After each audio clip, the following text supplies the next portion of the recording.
Assalamualaikum warahmatullahi wabarakatuh. Saya Nami Matusana. Di sini saya akan ngejelasin nih tentang bagaimana sistem pembayaran retail berperan dalam blueprint sistem pembayaran di Indonesia tahun 2025. Yang pertama kita masuk ke definisi dari sistem pembayaran. Sistem pembayaran adalah seperangkat ketentuan yang dipakai dalam penyelenggaraan kegiatan ekonomi, khususnya transaksi keuangan yang melibatkan proses pemindahan dana dari pembeli kepada penjual.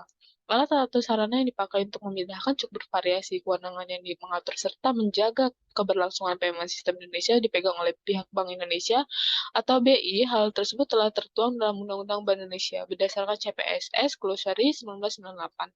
Disebutkan bahwa payment system merupakan transaksi antar intensitas yang melibatkan instrumen sistem interbank dan prosedur. Sistem pembayaran sendiri memiliki dua jenis, yaitu sistem pembayaran tunai maupun non-tunai. Sistem pembayaran tunai di sini kita bisa lihat definisinya adalah aktivitas pembayaran tunai menggunakan uang, kartal bank, dan kertas maupun uang logam sebagai alat pembayaran pada transaksi barang, jasa, dan keuangan.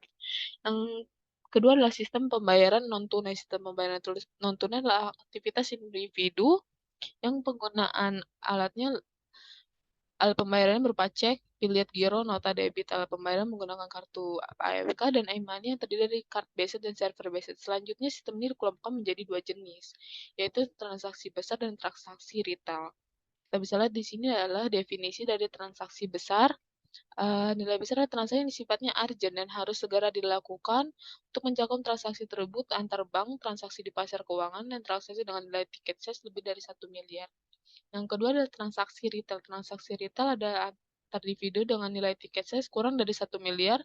Transaksi ini memiliki karakteristik bernilai kecil dan penggunaannya lebih tinggi dari transaksi nilai besar. Prinsip dari sistem pembayaran sendiri harus kita ikuti, di mana ada 4 prinsip. Yang pertama ada prinsip aman. Prinsip aman bertujuan untuk minimalisir berbagai risiko dalam aktivitas pembayaran, sehingga tidak ada pihak yang dirugikan. Untuk itu, mekanisme pembayaran di Indonesia harus dikelola dengan sebaik mungkin, dan lembaga yang bertanggung jawab perlu melakukan pengawasan tindakan pencegahan risiko yang ditimbulkan dari aktivitas pembayaran, dan ada berbagai macam, misalnya risiko kredit macet, fraud, dan salah transfer. Yang kedua adalah perlindungan konsumen. Perlindungan konsumen adalah agar para pengguna memperoleh rasa keamanan saat melakukan transaksi. Perlindungan konsumen dilakukan dengan cara menjaga peredaran uang di masyarakat, bahwa peredaran tersebut layak diedar.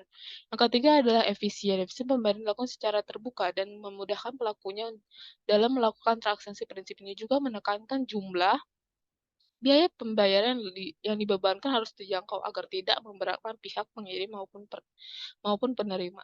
Yang keempat ada sistem kesetaraan akses. Di sini adalah guna menghindari praktik monopoli, baik Indonesia melarang keras tindakan monopoli keuangan yang dapat menghambat penggunaan lainnya terus serta dalam aktivitas pembayaran. Selanjutnya kita akan melihat tentang keunggulan dan kekurangannya. Kita lihat dulu contoh dari gambar GoPay maupun Kris sebagai sistem transaksi yang pertama saya ketahui dan yang terakhir yang saya ketahui. Di sini kita lihat juga kelebihan dari penggunaan Kris yang sekarang lagi lebih terkenal adalah yang pertama dapat digunakan oleh siapapun. Seluruh lapisan masyarakat Indonesia baik bisa menggunakan kris ini. Jangan merchant-merchant di mall, kadang kala Anda bisa menemukan kris di toko kelontong dekat rumah atau malah pedagang bakso yang berkeliling. Yang kedua adalah memudahkan transaksi. Tidak perlu berpikir mengenai kembali uang receh yang tercecer, uang kurang, atau masalah hal yang lain yang kerap melanda Anda ketika penggunaan uang fisik. Yang ketiga adalah efisien dan sistem pembayaran. Salah satu aplikasi cara ini sangat efisien untuk uang yang berlangsung masuk ke rekening dan mericat. Yang keempat atau terakhir adalah instan. Transaksi cepat. Instan ini menggambarkan betapa cepat dan lancarnya transaksi dengan kris ini. Yang terakhir kita bisa lihat dari kekurangannya adalah nominal transaksi terbatas dan ancaman kejahatan digital dan adanya biaya transaksi.